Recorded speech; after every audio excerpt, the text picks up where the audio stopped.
Picture this, 20 enthusiastic toddlers in your mother's immaculate home, 12 dozen homemade cupcakes, icing for every colour of the rainbow, a few kilos of lollies and decorations, and one simple instruction: donate and decorate. The result, absolute chaos. Toddlers on a sugar high and mums ducking for cover. But it was a heap of fun and nothing that half a dozen mops of the floor wouldn't fix. And why? All for Australia's biggest morning tea, of course. Sure, sipping tea and gossiping with girlfriends would have been a lot more civilised and significantly less messy.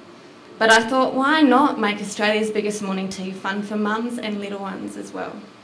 Why not use it as an opportunity to teach our kids the benefit and joy of giving and helping others?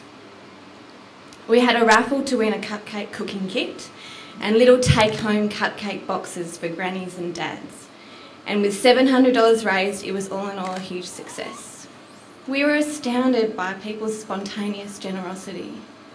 And seeing all those cheeky grins with pink icing from ear to ear made all the hard work worthwhile. I was up to my eyeballs in food colouring icing sugar and had well and truly gone completely cupcake crazy, but it was my kind of therapy. My way of keeping busy, keeping my mind off things and throwing myself into something beneficial, something fun. My way of dealing with the news. A few weeks earlier, my darling husband was diagnosed with the big C. He went to his GP with some mild groin pain, and within a matter of hours, he heard those 3 words: "You have cancer." Testicular cancer. Within a week, he was having surgery, and within 6 weeks, he was sitting down for his first round of chemo. It was an absolute whirlwind. He was fit, healthy, and 33 years old. How could this be? This isn't supposed to happen to us now, in the prime of our lives. We had an 8-month-old and a toddler. We were in the midst of renovating and living with my parents. The timing couldn't have been worse. But then again, when would have been a good time? Talk about curveball. Shock was closely followed by anger, sadness, and then fear as we tried to comprehend the news and the journey ahead. And then there were those inevitable questions. Will we still grow old together? Will our children grow up without their dad? The 2 big C's, as we've come to call them, cancer and chemo, have such a stigma attached to them, and we automatically thought the worst. But the more we learn about the disease, the more we realise that statistics were on our side. It were these glimmers of hope that kept us going. We had to stay strong and keep things together for the kids. And thankfully, adrenaline and determination soon kicked in.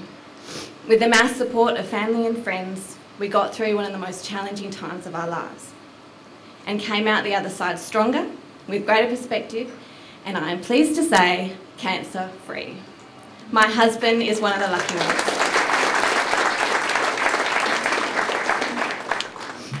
While difficult at first, we have found that through telling our story, our friends and family have become more cancer aware, not so complacent about their health anymore.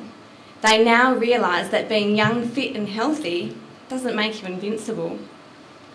This would have to be one of the greatest positives to come out of our experience. And so, for me, being a host of Australia's biggest morning tea has become not just about raising money for such a great cause and having the perfect excuse to pig out on cupcakes, but also about spreading awareness, doing whatever I can to prevent other young families having the same fate. We may have said goodbye to cancer and chemo, but the far more delicious Big C continues to consume us, cupcakes. Call us crazy, but this May I will host yet another Cupcakes for Cancer Donate and Decorate morning tea with a new group of families in the hope of spreading even more awareness and raising even more money. My dream is to one day make this event even bigger. Bigger than my backyard, bigger than just me. To share the cupcake craze with even more toddlers and their families, to groups, associations, schools. But before I go, I would like to take this opportunity to thank the Cancer Council for their incredible support they have provided me and my family over the last year. And secondly, wish all my fellow morning tea hosts all the best. May the month ahead bring you great support, record donations, and most importantly, good health. Thank you.